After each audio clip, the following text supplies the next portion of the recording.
I'm Jason. And I'm Jules. And we doing spookies. You did it again on purpose? No, I wasn't thinking. It's our third spooky. Day 3? It's our second.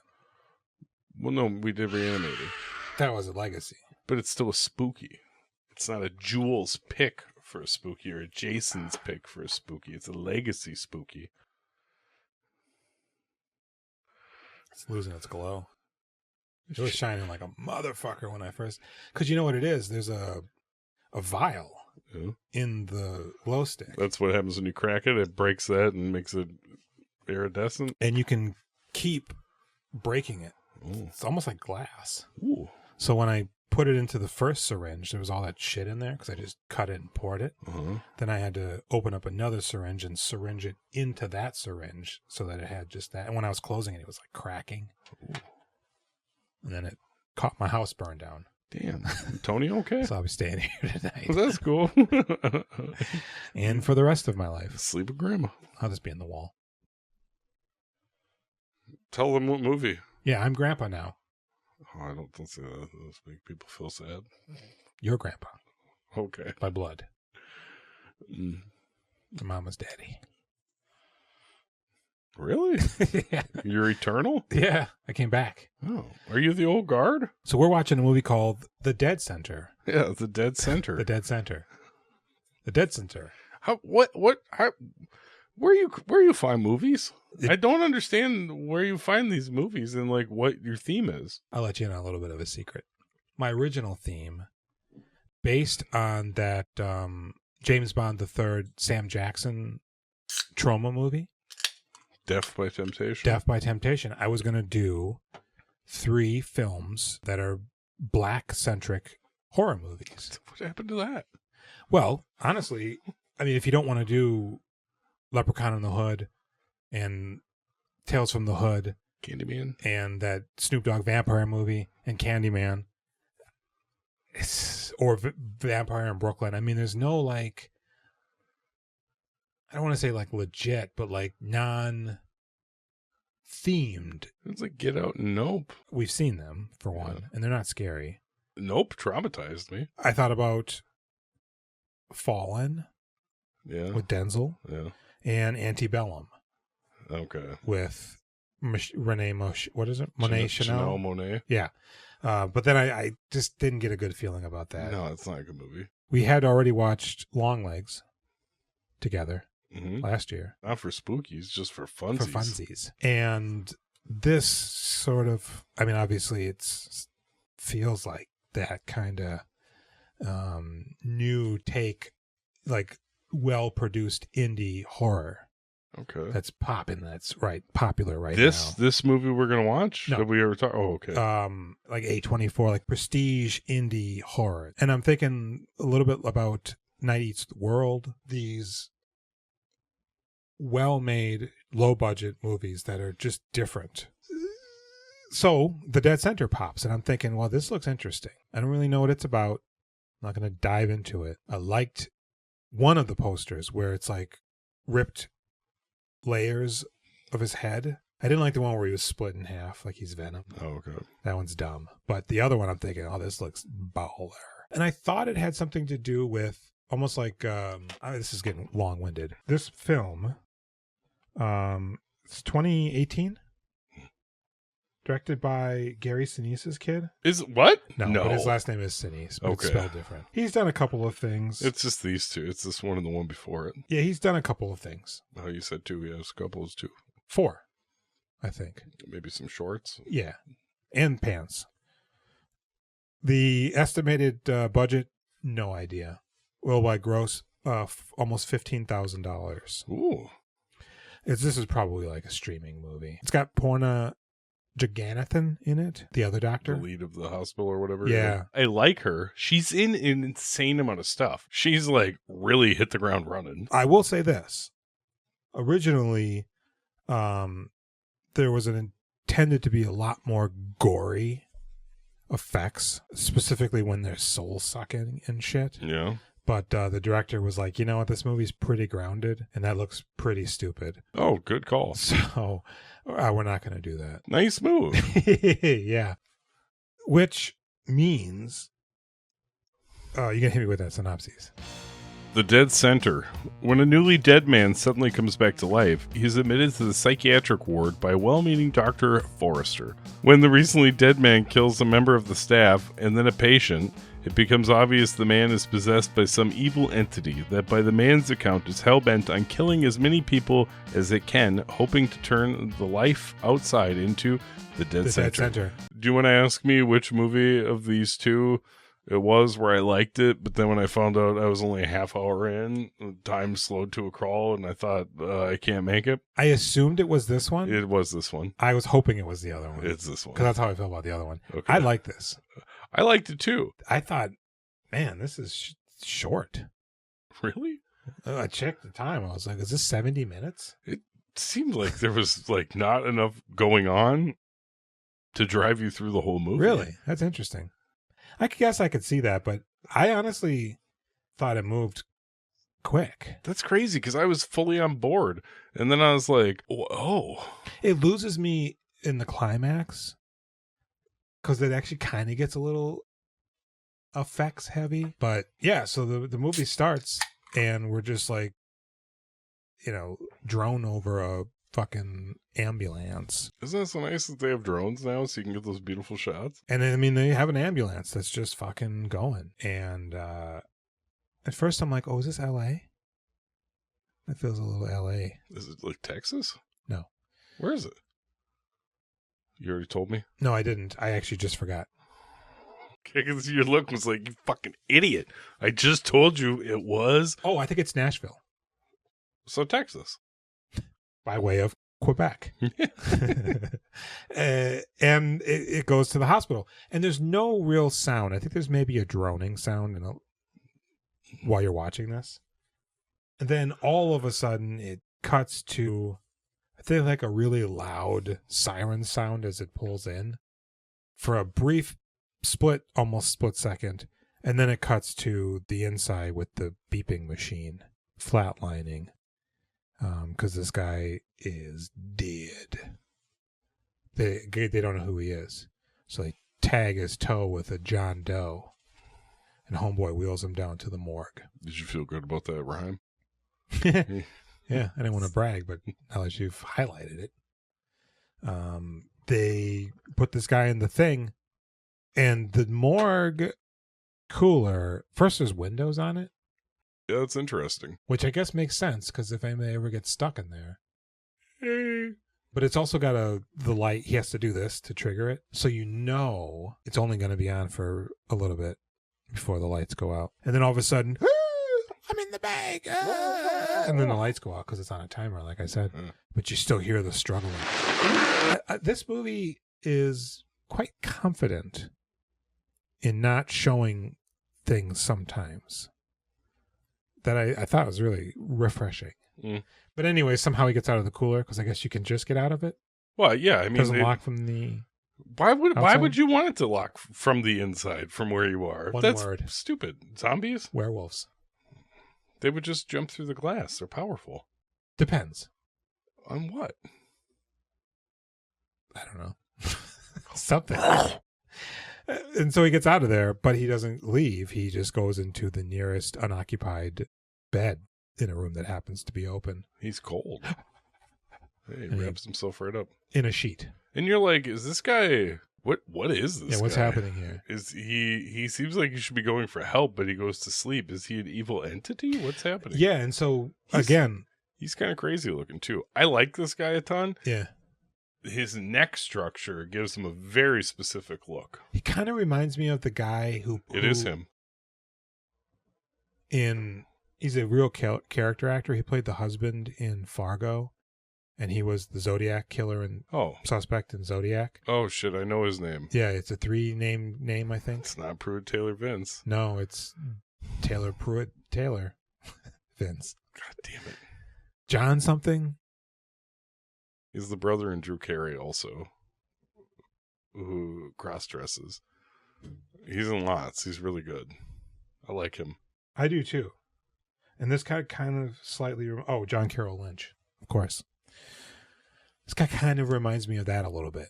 But like indie, obviously.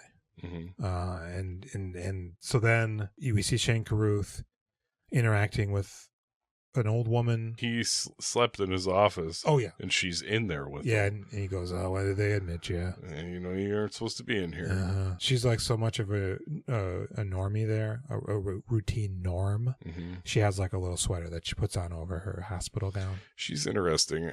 Later on when she's dancing in the movie, I was like, it sucks getting old. There's a crazy guy who keeps saying the same thing over and over again. And she goes, "Can you hear me?" And then she gives him his meds and he's just totally normal.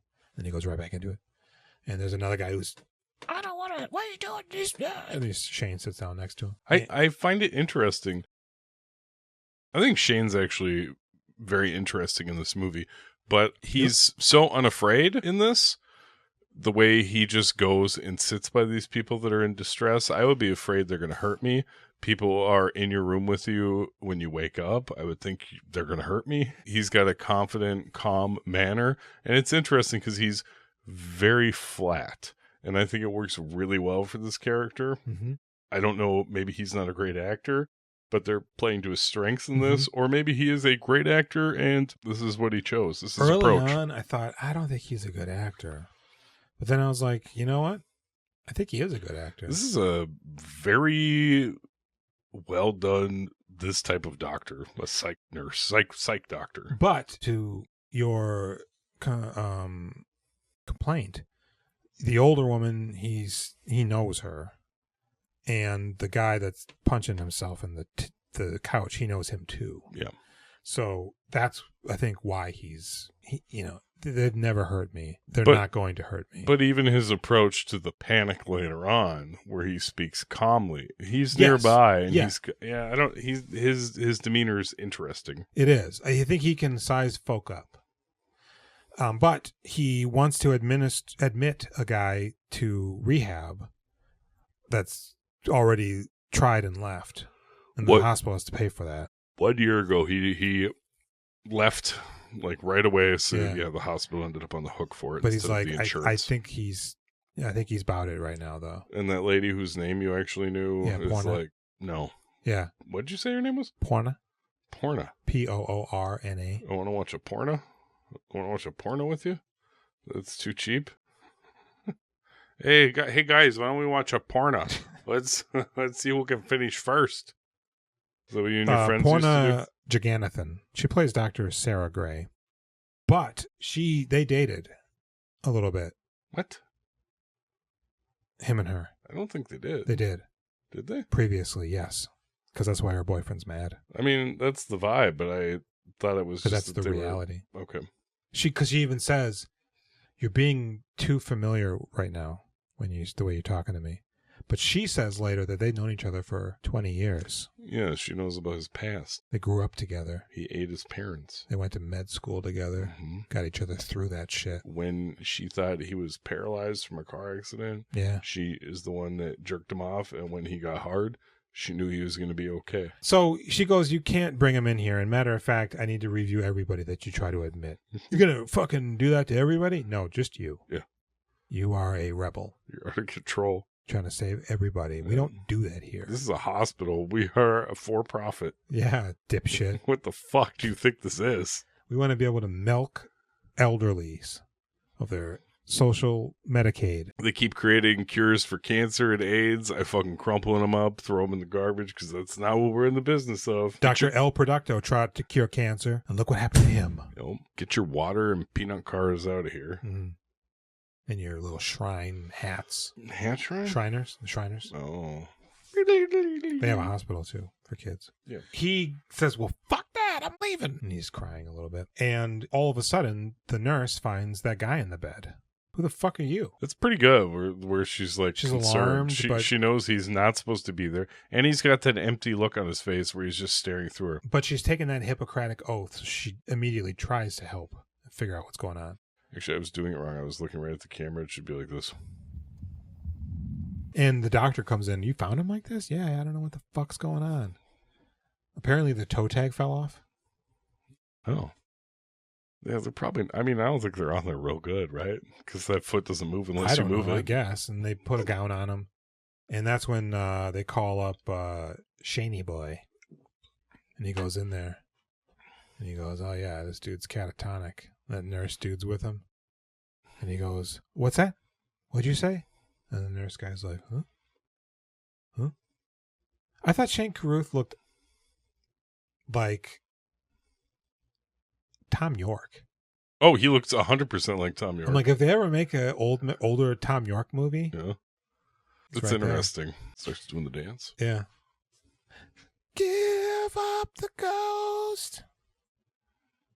But he psychs, you know what? This guy's a danger to himself. We're going to have to admit him. The guy goes, what? He goes, yeah, but send all the paperwork through me. All right. That guy's got Larry Fessenden vibes. And so he puts him in a room, and that big guy, he goes, hey, open up door 4, man.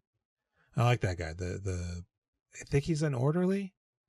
Mm-hmm. Maybe a nurse. Because he's watching the desk, but he's always doing homework. Did you notice that? He's studying for something. Yeah, he's probably the night orderly, right? And then they call a nurse if Maybe they he's need somebody. studying to be a nurse or an electrician. Who knows? Yeah. So he gets up into that room, and after they get him into the room, get him into the bed, and the orderly guy leaves, the nurse guy is there. He turns and he faces the window. He starts reading the chart. I don't know why you would just be hanging out in the psych patient's rooms. Standing there awkwardly facing this window. Yeah, that's a terrible idea. Because then the guy gets up, and he first he says, what the heck? And then he turns around and sees the guy. It's because the light's always short out when he's doing stuff. And it's out, and then the orderly guy goes, he's sitting there, and then all of a sudden the guy emerges, and he's like coughing, puking. He's like, hey man, you all right? I think I gotta go home. Yeah. So then he leaves. He goes, you gonna close the door? A guy ate my soul. I gotta go. And he goes to close the door, but he looks in real quick. Now, at no point do we ever actually see the window, like a shot of the window. So now, moments later, when the next day happens and Shane Carruth goes in to talk to this guy, there's what looks like a burned circle in the window. And we had already seen, that guy's a doctor, right? The tough old guy. Because he's doing an autopsy and they go, hey, doctor, do you have time to go check out this suicide? He's like the chief medical examiner, right? Yeah, but he's not a cop. But he takes on the role of a cop a little bit. I think as the medical examiner, you're investigating things. Like he's not a police officer, but he's an investigator. You investigate the corpse. But I think you might go investigate like a situation where there's like problems are coming from this area and killing people, and you're like going to figure out what could be going on here. I guess, but you don't go investigate a corpse. You're right. He's detectiving.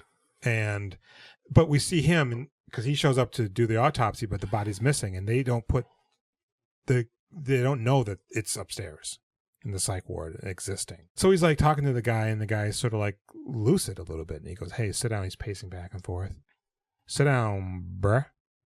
And he goes, man, what's going on? He goes, I gotta leave. He's like, well, where do you gotta go? I don't know. Who are you? I don't know. All right, well, check this out. I'm going to come back. So he comes back, and he's recording him on the laptop. And he goes, all right, check this out. I want you to look on the wall behind me and focus on a spot. And there's conveniently a spot that immediately draws your attention if you look at the wall. Yeah. It's starting to change shape and color. And as it slowly pans away, it actually does. And now he's like, close your eyes, and it goes black, and he's talking to him, and then he opens up his eyes. He's like, am I dreaming? And Shane's all like fuzzy and distorted. He goes, nope.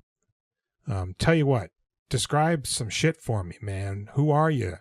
And he goes, what does your mother's face look like? Yeah, but now when he's dreaming, he goes, I killed myself the other day because I'm trying to stop this demonic force. I've died before. And when I came back, it was latched onto me. And it's showing me horrible things that it has done.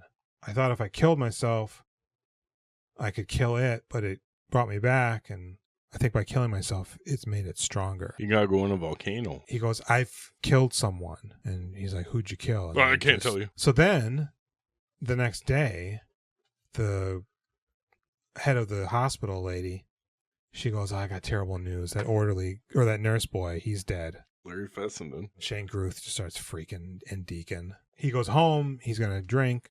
He calls the lady. She's like, do you know what time it is? He's like, yeah, too late to be calling you and too late where you should know better not to answer. Do you want to come over and watch a porno? Or make one. And she goes, well, what's up? He goes, I wanted to talk about a patient. And she's like, you can wait till tomorrow. And he's just like, yeah, it can. She's like, are you kosher? And he goes, no. I'm out of here. And he hangs up. So then we see her boyfriend. And he goes, what the fuck, babe? It's 2 a.m. Told that Nimrod to stop calling. You ain't on that hotline bling. She goes, look, I've known him for 20 years. He doesn't have anyone. And that's when we see him drinking, and there's a voiceover of her telling her boyfriend that he found his dead mother who hung herself when he was a child. And the boyfriend goes, Christ. I think in reality, you'd be like, I mean, that's sad, but I don't want him calling here. And then she's like, but then he went down the hallway and found his dad who also hung himself. Yeah, but... And then he went out... Yeah. I think it's... At this time at night, the orderly goes to check on that guy because he's rumbling and jumbling. And then when he hears a scream from somewhere else... The room directly next door. Yeah. He doesn't close this door all the way. Mm-hmm. And that old lady, she's so much of a norm there that they don't bother to lock her in either. So she gets out. She's dancing and prancing, moonwalking and goon talking. I don't think that orderly would have left that door open. No, he would have closed it all the way and locked it. Mm-hmm. Or it's dead ass. Probably locks by itself, right? It probably should. And so he goes in that room and fucking the guy from Lost is freaking out. Which guy from Lost? The Weezer album cover guy. What? The what's his name? From Lost. Burley? There you go. Okay. He's karate chopping. Oh, that's the guy that was earlier in the bed. They're like, we think maybe this guy's fine. He's like, I think maybe we wait a little while to see if he is. He's not fine. He's freaking the fuck out. He's freaking and Deacon. So he's wrestling with him. She's dancing. The guy comes out. Now, this movie, there's a couple of minor jump scares. Is there? Yeah, a little bit. Here and there. Mm. Like now, when she's twirling, she twirls, and you see him step out of the door, and then it twirls back, and he's there. That jump scared you? No, but I'm saying it wasn't an attempt at a jump scare. Okay. But it's so natural that I thought it was like, oh, you know what? This is cool. And it happened earlier, I think, when he's catatonic, and then he's not. Yeah. But so he starts puking that gunk into her. The flashes to the other side where the souls are captured, I think that's really well done. I think that's a really interesting idea. So when the doctor, Shane, he's all sweating. He's going to get drugs. Oh, the examiner, the ME, he goes to talk to the cop, and he goes, what's going on? What's up with this shit? I don't really care. Can I see the suicide note at least? Yeah. He looks at it. There you go. And it says, I am the mouth of death. Mm-hmm. None are beyond my reach. Yeah. Forgive me. Mm-hmm. Right? So he goes, well, you mind if I go talk to the family? If you want to drive all the way up there, I don't give a fidge. Which leads me to believe that they maybe didn't talk to the family? The cops? Oh. They just found his body? But he's a John Doe. Oh, so the ME has the guy run the name, and he goes, is this your boy? Oh, yeah, that's him. So when he gets up to their house, it's burned to the foundation. Mm-hmm. And this is weird. He goes. Well, wait, burned to the foundation. Doesn't that make it sound like there's nothing left? Because it's like. The first floor is kind of there a little bit. Yeah. And a little bit of the bones of the top. Yeah. But it is burned out. So as the cop or the ME is walking up the drive to go to the back, over his shoulder, you see the garage, which is also burned, and what looks like a chair. Okay. sitting in the garage facing the house. Okay. So I'm like, oh shit, did he burn the house and just sit there and watch it? Did you take a picture of your TV? Yeah. Okay. I don't think he didn't burn the house. I don't know that he tried to kill himself. No, I think there was we just don't know a what's fire going on yet. So I see this chair positioned right at the threshold of the garage, which the door is open, facing the house. So I'm thinking, oh yeah, this guy's, mad nuts. And we didn't hear anything about a fire before. So Shane Carruth goes to try to give him some truth serum, basically. Yeah. And becomes lucid. He turns the cami so they can't watch. And he's recording this, and the guy comes to, and he goes, yo, you told me you killed somebody, man. What the fuck's going on? He goes, you dumb shit. It ain't even about that. You need to kill me. Cut my throat. Get a knife. I am bad news bears, brother. And if they take over me, you're all gonna be shit fucked. And that's when he grabs the syringe. He starts jabbing himself in the face and the heart. I gotta die, man. And Shane Carruth goes, what the fuck? This doesn't happen. Yeah. What? Yeah. He stabs himself in the chest and then in the face. What? Yeah. And Shane Carruth goes, what the fuck are you doing? And they start tussling. And that's when the woman who's watching the cameras, who the guy isn't there at this point because it's during the day. He doesn't work the day shift. He stabbed himself with the needle? Yeah. I gotta die. And then the nurse goes like, what's going on in there? And she looks. And it's at this point that he's grabbed Shaney and he's fucking nutting in his mouth. Black shit. And he's like, oh. And then they come in and they pull him apart. You gotta hose them off with cold water. That's the only way to separate them. Yeah, and she goes, are you all right, Shane Carruth? He goes, oh. She goes, can you hear me? What the fuck? And that's when the head lady gets involved. Because she goes, do you realize what you've done? Because that guy got his hands on needles. And really? Yeah. She don't know what the fuck's going on at this point. He doesn't either. But the cop, or the ME, he's talked to this guy's daddy. And what I'm assuming is his wife, but not the mother of Why not? This guy. Because she doesn't seem like she's as invested in him. I don't think you know how genes work. She doesn't seem as emotionally invested in him as the dad. Mm-hmm. Because when the ME shows him the spiral, which he finds seared into the porcelain bathtub in the hotel where they found this guy, which is full of blood. You don't say porcelain? It's porcelain. Okay. Like John McClane. Huh. And so he's like, what's going on here, right? And the daddy, he goes, I can't be about this. I gotta leave. And the mama, she goes, I want to show you something. There's some fucking real white people shit. Come thinking, take a look. What the fuck is going on here? And she goes up to like the attic of the garage, maybe. And this is where we find out that he has kids. They're staying there. His wife died in the fire. Gail and Dale. And the dad goes, he should have died with her. So that's why I'm thinking, oh, well, he didn't because he's sitting in the cuck chair. No, he ain't been right since it happened. Yeah, he keeps talking to himself. Yeah, he's making like this weird mound out of mashed potatoes. Mm-hmm. I think I'm bored by this movie. Well, that's a shame. I'm sorry. What? I liked it. Like that much where you're like, Jason? I'm into it. Eat shit. I'm not like gripped by it, but I'm like kind of gripped by it. I mean, I do like it. And I feel like I respect the tale. And I don't think it's like a piece of shit. And I don't find it to be... It's not like a regurgitated story that we've already heard 1,000 times. I think it's a bit dull. I think it's wonderfully shot. I think the actors are good. It's not cheap. It's low budget, but it's not cheap. Like they did everything to the best of their abilities, and it totally works.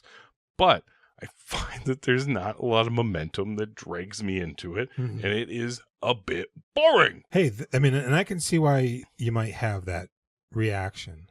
But for me, it's almost like, what would you say? What would I say? I know what you would say. What I would say is it has like a positive restraint. It's very almost claustrophobic how little is shown and happening. It takes place in like a wing, But it just feels like you're in and out of those rooms, and it's just people talking. And, like, you get a little bit of momentum with the medical examiner going around. And I like that guy, too. I kind of like everybody in this, but... I'm thinking, okay, this is a big thing going on here, and there's this other story going on here. Where are they going to overlap?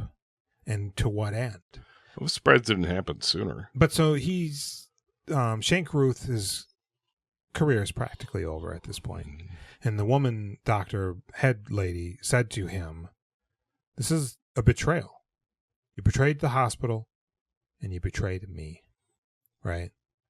So she's like, you're not going to interact with this dude. He's leaving. Tama. And she doesn't say it, but I think she's going to recommend that his license be revoked. Oh, really? I was thinking she wouldn't come over and watch a porno with him anymore. No, she still will, but it's back to back from now on. So, he goes, you know what? I think I need to kill this guy. So he goes in and he locks himself in the room to interrogate him. Wakes him up. He's like, tell me what the fuck, you bitch. And he goes, I remember who I am now. I'm Michael Rothschild. The 5th. I'm Julian Watkins. The 7th. What if he'd said your name? I would have shit. And brought it over to show you. I often think about that time I told you that the boys in Supernatural's names were Gabe and Julian. I was like, you'd watch it and you're like, yeah, I'd call Gabe up and be like, yeah, we got to watch this. I think we saw the Supernatural car at one of the Comic-Cons. I think that's probably why I brought it up. They wouldn't let me get a free picture even though my name is Julian, though. And I was with Gabe. That's not their names, though. Like, shut the fuck up, you dummy. There's no basement in the Alamo. I was like, their names are Ricky and Sticky. It's not Julian and Gabe. Ricky Stanicky? No, just Ricky and Sticky. So he's like, I'm a real man. I know my name. I know my life. Where are my kids? What's happening? Don't hurt me. I want my baby. He starts choking him. And they burst in and they start restraining Shane Carruth and they zap him. And he's out cold now. And they release the guy. His dad comes to get him. Yep. And now you're thinking, oh no, is his dad like in on a cult or something? No, his dad looks like ashamed and sad. He wants to keep this quiet. Yeah. And that's when the Emmy finally makes his way to the hospital. Because they go, oh yeah, we found him. He's upstairs. So he gets there in a rush because he seems like something's going on. He knows now.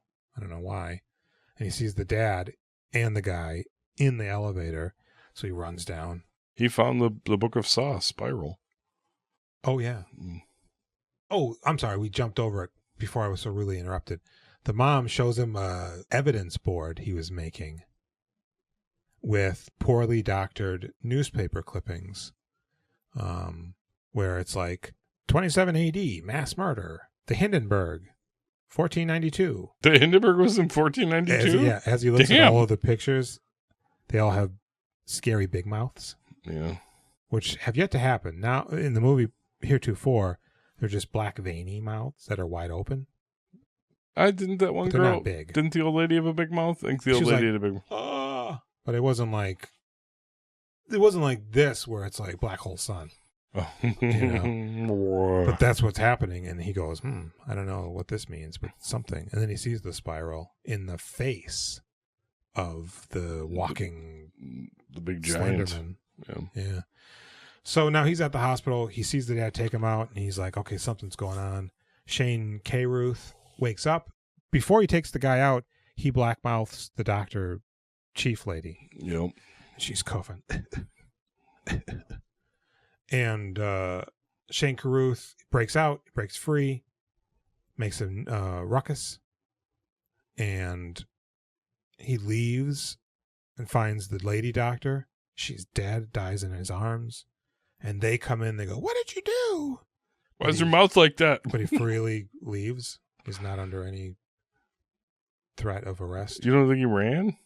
He just kind of is in the hallway. And then what'd you do to her mouth? So now... take down your pants. I want to see how big your dick is. The dad's taking... Did you do this? John Doe home. And the wife goes, why'd you bring him here? It's my son. And he starts... And they're like, oh my God. I like this guy when he does fake seizures. They're so fake looking. It looks Yeah. like when I do a fake seizure. Hey, Jules. Mm-hmm. Oh. Mm-hmm. Oh. See, that's what you Was get. that a sparkling water? Oh. And the mom, she goes, fuck this. She grabs the 2 kids. She runs upstairs. Hey, don't leave the house. Go upstairs. Yeah, and the dad's like, son. And he goes, I ain't your son. And he starts black-mouthing him. And that's when the ME bursts in. And he sees the daddy getting black-mouthed. Shane Carruth, he's trying to find the place. He rolls up on it a little bit later. He gets all up in that house, and everybody's dead. Calling it black-mouthed is probably the most entertaining part of this movie. Well, they're all black-mouthed at this point. And the kids are dead. You and could the see ME's their little bit of their legs in the shoes. The daddy's really black-mouthed. The other ones are just sort of black-mouthed. Yeah, he's older. He's got more soul. So Shane Carruth, he had a needle like this. He was going to take the guy down, but he sees all the dead bodies, and he goes, I'm going to need something a little bit bigger than that. We're going to need a bigger needle. So he gets a bigger needle in the form of a tire iron. Yeah. And he literally just goes next door because he sees the door is broken off, He's a katana. but also like seriously burned. Whatever. And he goes all up in there, and they're all dead. So he goes to the next house. And this motherfucker's just going house to He's eating everybody. house. Yeah. He should be at the Giant by now at the Spiral Face. Now, Shane Carruth had been black-mouthed, but for some reason it's not adversely affecting him. Well, I don't think he did it long enough. He just Maybe. got like a nibble. So but now that he confronts the guy, he starts getting them visions of everybody that's died up to this point. And then he starts really black-mouthing the shit out of them. And the movie's like fading and fading. Then it comes back, and Shane Carruth's like, I don't think so, Jack. And he starts beating that guy's brain in. And the police are there. They drive by. Yeah. The lights flash, but it's not sustained. How does the police siren sound? Whoop, whoop. I was wondering what you do. And, Wee-oo. I'm sorry. Whoop, whoop. That's the sound of the police. And he beats his brains in. And the guy's dead. He just keeps whacking. I Yeah, thought the he's police were whacking just and going to whacking shoot the and- shit out of him. I thought they were going to be like, the murderer's here, killing this innocent man who must live here. Mm-hmm. But he don't. We need to save this guy. So then it cuts to the police now getting all up in there, and they're just pulling bodies out. Oh. And Shane Carruth is unshackled in the back of an ambulance. And the EME gets in, or the EMT gets in, closes the door, and she goes, "Sir, can you hear me? Sir, can you hear?" He's kind of a little bit black-mouthed. Mm-hmm. He's all catatonic. And then it cuts to black. Let the bodies hit the floor. And the movie ends. Yeah. I don't know. I respect this movie. I don't think it's bad. Just because I was bored does not mean I think it was bad. I am so much more bored talking about this movie than I was watching it, and I was already very bored watching it. I kind of thought you may have been into it, because I was. Except for the climax. I thought, I don't know about this. But Glacial pace. I liked the glacial pace. It's when he started getting a little wild-eyed after the old lady dies, and I'm like, I don't know if I'm liking this anymore. Mm. And then there's a really terrible song that plays at the end. Let the bodies hit them. That's not it. No, it's from some band called like Joe Gusser's Blues Experience or something. Oh. That's right. I fast forwarded it because I thought, there might be. I'm so uncomfortable. Post-credit scene. Like, oh, man. When strangers appear, I just knock over that light. Is that what happened here? Your pillow. Yeah. Did it? Yeah. All right, so let's get this wrapped up. so I No, can put you to come on. bed. Tell me more things. The movie's over. Yeah. Yeah. So it didn't give you any spookies. Oh, no. Yeah. I Me did. either. I did respect the flashes of the stolen souls. I was like, well, that's pretty good. Enter Sandman? Is that what this is? This is Enter Sandman? I thought it was interesting because you don't know what the fuck is happening. Like, you're like, okay, this guy came back. Are they going to learn that and study him? Like, what's going on, you know? I did find it to be a lot more of an interesting mystery until he sucks Larry Fessenden. Yeah. I don't know. I don't like when ghouls possess people. Yeah. And now they're able to do sort of like supernatural things. But this is just like this unfortunate guy. It should just be, I'm controlling you and I'm just killing people. Yeah. Not like I'm controlling you and I'm able to do whatever this soul-sucking thing is. For me, that also you can do. I don't know. Seems kind of weird, but it's fine. Yeah. I like this movie enough. I'll give this movie a 6.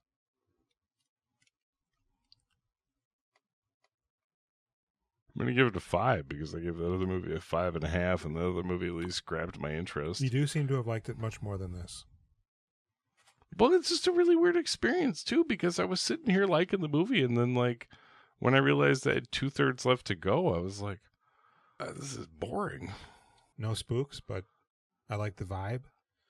You were on all the soch. We got a Discord.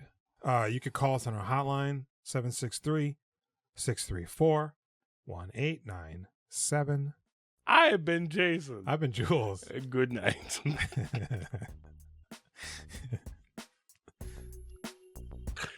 Bring up my rats, Papa Dukes. Yeah.